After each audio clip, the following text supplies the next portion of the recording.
s'essuya contre la flanelle douce de sa chemise de nuit. La lumière de la lampe torche vacilla lorsque sa mère la posa sur la commode branlante qui n'avait plus que 3 pieds. La lumière continua de trembler. « Maman, l'heure de l'arc-en-ciel est arrivée. » La lumière vacillante blessait les yeux de Sunny. Désorientée, encore endormie, elle ne pouvait imaginer qu'une seule raison qui aurait poussé sa mère à les réveiller. « C'est le moment du voyage. »« Chut, Sunshine. » Le visage de sa mère était encore plus dur que sa voix quand elle poursuivit. « Il faut que tu sortes d'ici avec les petits. Ne me pose pas de questions. Tais-toi et fais ce que je te dis. Écoute-moi. » Sunny se ressaisit. Elle redevint silencieuse, attentive. Elle écouta avec son cœur, comme on le lui avait appris. Elle obéit. Sa mère avait saisi ses 2 mains et elle les portait à ses lèvres. La lumière était pâle, tremblante, et sa mère était pâle et tremblante elle aussi. Sunny remarqua sa maigreur, ses joues creusées, les cernes qui marquaient ses yeux depuis longtemps déjà. Les cernes qui marquaient ses yeux depuis longtemps déjà paraissaient en ce moment encore plus sombres. Elle serra Sunny tout contre elle, écrasant du même coup Happy entre elles deux. Le petit garçon ne pleurait pas, il écoutait lui aussi. « Sortir, tu veux dire, maintenant ? Qu'est-ce que tu veux dire ?» Maintenant, Sunny était réveillée, bien réveillée. Elle s'approcha du lit de son bébé, Bliss, pour changer sa couche mouillée et lui passer une chemise de nuit propre. Puis, elle mit les chaussettes que sa mère lui tendait, un bonnet de laine, enfin une couverture que Sunny ajusta autour de la petite fille qui émergea du sommeil. Brusquement, sa mère lui saisit les bras pour l'obliger à se tourner vers elle. « J'ai de l'argent, tiens. » Elle pressa dans les mains de Sunny un porte-monnaie souple bourré de billets pliés et poursuivit d'une voix hachée. « J'ai préparé les sacs, il y a juste un sac à dos pour toi, Bliss et Peace. Happy est un grand garçon, il pourra porter son sac. Tu pourras, mon trésor. » « Oui, Nana. » Sunny regarda son fils. À 4 ans, Happy commençait tout juste à perdre ses joues rebondies de bébé. Pourtant, elle avait l'impression que la veille encore elle le portait dans ses bras, comme Bliss aujourd'hui. Puis Sunny dirigea son regard vers sa mère. Le poids de l'argent au creux de sa main, du bébé dans ses bras, tout cela faisait battre son cœur. C'était lourd, comme ce qu'elle savait de la vie. Les alarmes retentirent soudain au plafond de la minuscule chambre. Au mur de béton armé où dormait Sunny, les néons s'illuminèrent si fort que la petite Bliss ouvrit les yeux et se mit à pleurer. Sunny, elle, fut éblouie et cligna des paupières. « On n'a pas le temps, allez, on y va. » La mère de Sunny la bouscula pour lui passer la bretelle d'un sac à dos autour du bras qui ne portait pas Bliss. Dans son lit d'enfant, Bliss se redressa, sa petite bouche formant au plein d'effroi. Happy, lui, se débattait pour enfiler son sac à dos. La mère de Sunny aida Bliss à sortir du lit. Elle enfila un sweatshirt sur la tête de la petite fille et l'aida à mettre ses chaussures. Au même moment, Sunny attrapa la couverture de son lit et l'enroula sur les épaules de Happy. Le petit garçon n'avait pas de manteau d'hiver, aucun d'entre eux n'en avait, pas de bottes non plus. Quoique Happy eut une paire de baskets usées de 2 pointures trop grandes, dont les lacets étaient si effilochés et entortillés qu'on ne pouvait les défaire. Sunny avait passé un sweatshirt fermé par un zip, aux manches toutes usées, dont la capuche n'avait plus de cordelette. La fermeture resta bloquée au nombril et Sunny, avec son bébé sur le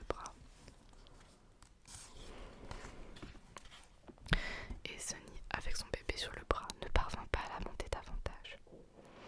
De toute façon, elle n'aurait sans doute pas pu, même en tirant des 2 mains. « Ça ira bien comme ça, on n'a pas le temps de vous trouver autre chose. » Sa mère s'interrompit pour presser le bout de ses doigts entre ses yeux, une habitude qu'elle avait prise ces dernières années et qui était à ce point devenue un réflexe qu'elle ne remarquait même pas son geste. Même Sunny l'a remarqué, elle. Mais Sunny le remarquait, elle. Ce mouvement voulait dire que sa mère souffrait de nouveau de maux de tête, si douloureux souvent qu'elle était obligée de s'allonger dans l'obscurité. Parfois, ses migraines étaient si atroces que John le second lui permettait de manquer la chapelle. Mais seulement si elle se produisait pendant la journée. En tout cas, pour une convocation au milieu de la nuit, pas quand cela pouvait être le moment de l'arc-en-ciel. La voix de papa retentit dans les enceintes, les commandements d'un homme mort qui parlait calmement. « Écoutez maintenant mes enfants, écoutez avec votre cœur, le temps est venu, le temps est venu. Écoutez maintenant, famille, écoutez avec votre cœur. Sunny serra son bébé tout contre elle. Sa mère était en train de lui passer aux pieds une paire de bottes, des bottes d'ouvrier agricole. C'est alors que Sunny put contempler sa mère agenouillée devant elle. Elle fit le haut de sa tête, ses cheveux blonds abondamment entremêlés de fils d'argent. Quand les cheveux de sa mère étaient-ils devenus gris comme ça? Sa mère leva le regard sur elle et Sunny fut alarmée de voir les larmes qui striaient ses joues. Sa mère ne pleurait jamais. Dans la famille, personne n'était autorisé à pleurer. Sa mère se releva. Derrière la porte, dans le couloir, résonnait la rumeur régulière de pas martelant le sol. On ne courait jamais. Courir, c'était bon pour ceux qui avaient quelque chose à fuir. Tels étaient les enseignements de papa, même aux enfants que l'on surprenait à jouer à chat perché dans les couloirs. Un pied devant l'autre, c'est ainsi que la famille marchait, à pas paisible et prudent, pour empêcher le reste du monde de penser qu'ils avaient peur. Sunny, cependant, avait peur. On frappa à la porte, elle tendit la main vers la poignée, mais sa mère fut plus rapide. Elle écarta sa main d'une secousse avant qu'elle puisse ouvrir. Puis, elle pressa un doigt contre les lèvres de Sunny en secouant la tête dans un geste de dénégation. Sunny ne bougea plus. Bliss remut dans sa couverture et elle dévia à la hâte quelques boutons de sa chemise de nuit pour libérer son sein. Laissez le bébé téter avant qu'il ne pleure pas. Même s'il était probable que personne n'entendrait des sanglots enfantins, dans le vacarme des alarmes et de la voix lancinante et monotone de papa. Le temps est venu, famille, c'est maintenant. Écoutez avec votre cœur. Venez à la chapelle, venez à la chapelle. La mère de Sunny entr'ouvrit la porte et se pencha pour observer. Dans le couloir, les lumières d'urgence brillaient d'un éclat blanc, éblouissant et intense, où les ombres faisaient un contraste de blanc et de noir. Lumière contre ténèbres, elle souleva Bliss contre sa taille et prit la main de Happy. Sunny la suivit dans le couloir. Bliss avait pressé ses mains sur ses oreilles pour échapper au bruit. Ils avaient fait cela des centaines de fois, surtout au cours des dernières années où ils avaient été réveillés presque chaque nuit par le retentissement des alarmes, l'éclat aveugle des lumières. C'était de plus en plus fréquent et Sunny ne se rappelait pas d'avoir connu de tels moments dans le passé. Depuis la mort de papa, c'était la voix de John le second qui résonnait dans le réseau des haut-parleurs.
Sunny se brisait et s'écroulait autour d'elle.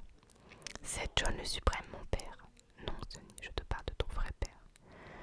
C'est son nom et son adresse. Il y a une carte avec l'itinéraire pour y aller. Ce n'est pas très loin d'ici. Ça va être dur, mais tu peux y arriver. Tu dois y arriver. Sunny regarda le papier froissé. La lettre était tachée. Les lignes se confondaient dans l'obscurité. Mais comment? Tu y vas, tu emmènes les petits. Et tu ne reviens jamais ici. Jamais, tu m'entends? Sa mère avait repris une voix autoritaire, tellement plus forte que la rumeur désormais étouffée et lointaine. Elle étreignit encore une fois Sunny et lui embrassa la joue. Peu importe ce qui se passe, sa mère ouvrit la porte, une autre alarme se mit à sonner. Mais elle se perdit dans le vacarme général. Elle fit passer Happy de l'autre côté de la porte, dans la neige sale. Puis ce fut le tour de Pisse, et enfin, elle poussa Sunny à l'intérieur en criant « Vas-y, cours, Sunny, cours !» Sunny était tétanisée. Ses deux filles se mirent à pleurer dans l'air glacé de la nuit. « Et toi, maman, tu ne viens pas ?»« Non, mon trésor. » Sa mère prit une inspiration attelante. Ses yeux étaient de nouveau brillants de larmes. « Mais pourquoi ?» cria Sunny. Sa mère hésita. Son regard était hagard, son visage déformé par la douleur. « Je ne peux pas venir avec toi, Sunshine, c'est mieux comme ça. Je suis déjà, je vais. » Elle pressa de nouveau ses doigts contre son front. Sa bouche était redevenue sévère. Elle secoua la tête. « Ce n'est pas grave, reprit-elle. Partez, vite, pas de discussion, partez. » La mère de Sunny se pencha pour serrer encore une fois Happy contre elle, puis Pisse et enfin Sunny. Elle embrassa le bébé, en dépit de sa bouche baveuse et de la morve qui coulait de son nez. Puis elle recula à l'intérieur du bâtiment et referma la porte derrière elle. Sunny voulut attraper la poignée, mais il n'y en avait pas du côté extérieur. Rien qu'une plaque métallique toute lisse. Dans ses oreilles résonnait encore le tumulte des alarmes, mais là, dehors, dans la nuit glacée, leur écho n'était rien de plus qu'une rumeur sourde et lointaine. Une rafale de vent déferla soudain. Sunny en eut le souffle coupé et se mit à tousser, faisant sursauter Bliss, qui cessa instantanément de pleurer et se tut. Serrant Pisse contre elle, elle contempla la cour plongée dans les ténèbres. Les serres se trouvaient là-bas, sur la droite, tout au fond, la grange juste derrière. Il y avait une allée, mais elle était recouverte d'une couche de neige qui lui arrivait au mollet. Pisse pleurait, cramponnée à elle. Happy, lui, se contentait de lever vers elle son visage aux yeux solennels. Les bras et le dos de Sunny la faisaient s'ouvrir à cause de son matelas trop maigre aux ressorts qui lui enfonçaient les côtes. À cause des heures passées à récurer les sols et les toilettes à quatre pattes et des heures encore plus longues passées à écouter, debout, immobile sur le carrelage de la chapelle. Ses muscles peinaient sous le poids du sac que sa mère avait rempli et du corps ferme de Bliss qui remuait sans cesse. Comme Pisse s'accrochait à elle, Sunny perdit l'équilibre et elle crut qu'elle allait tomber sur l'étroite dalle de béton cernée par l'herbe recouverte de neige. Pendant un instant horrible, tout autour d'elle se mit à tourner. Elle pensa qu'elle allait devoir se détourner et vomir, mais elle se reprit devant l'expression du petit visage de Happy. Elle se redressa. Sa mère lui avait dit de courir, mais elle doutait d'y arriver. Pas sur la neige et la glace. Ils allaient glisser, tomber, se blesser. Ils seraient mouillés et auraient encore plus froid. Elle regarda de nouveau vers la cour, vers les formes arrondies à peine visibles que dessinaient les serres. Derrière celle-ci dressait le haut grillage surmonté de fils barbelés. Sa fonction était d'empêcher d'entrer tous ceux qui leur voulaient du mal. Il était également très efficace pour les cantonner à l'intérieur. Mais il y avait un trou dans le grillage près du ruisseau, là où passait la conduite des eaux usées. Sunny l'avait découvert un jour en pourchassant des poules qui avaient réussi à s'échapper de leur enclos. Elle ne comprenait pas comment sa mère pouvait être au courant de son existence. « Venez mes chéris, Happy, donne la main à Pisse, tiens-la. Pisse, donne la main à maman. À foi, maman, à foi. » C'était Pisse qui criait, deux filets de morve coulant le long de sa lèvre supérieure. « Nous avons tous froid, ma chérie. Maman va t'emmener dans un endroit bien chaud. » Mais est-ce qu'elle y parviendrait? C'était ça la question. Tout cela était stupide, ridicule, terrifiant. Elle devait prendre ses enfants et revenir devant l'entrée du bâtiment, cogner sur la porte et, si celle-ci était fermée à clé, demander à ce qu'on la laisse entrer. Tout le monde serait dans la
qui avait cessé de sangloter et se contentait maintenant de trembler en les suivant de près. Sonny se pencha. Elle soutenait Bliss d'un bras, tout en s'efforçant de soulever le grillage de l'autre. Elle n'arrivait pas à passer. Avec son sac à dos, elle prenait trop de place. Dans ses bottes trop grandes, ses pieds glissaient sur le sol verglacé. Elle était bloquée. Elle se mit à pousser, à se débattre. Les fils métalliques déchirèrent sa chemise de nuit, puis sa chair en dessous. Quand elle tomba, elle eut le réflexe de protéger son bébé, mais son bras cogna durement le sol. Elle étouffa un cri de douleur et se mordit la langue. Celle-ci avait le goût de sang. Elle rampa à travers le passage et roula sur le dos, son bébé contre sa poitrine. Puis elle ferma les yeux. Elle avait du mal à respirer. Il n'y avait aucune chance de s'échapper.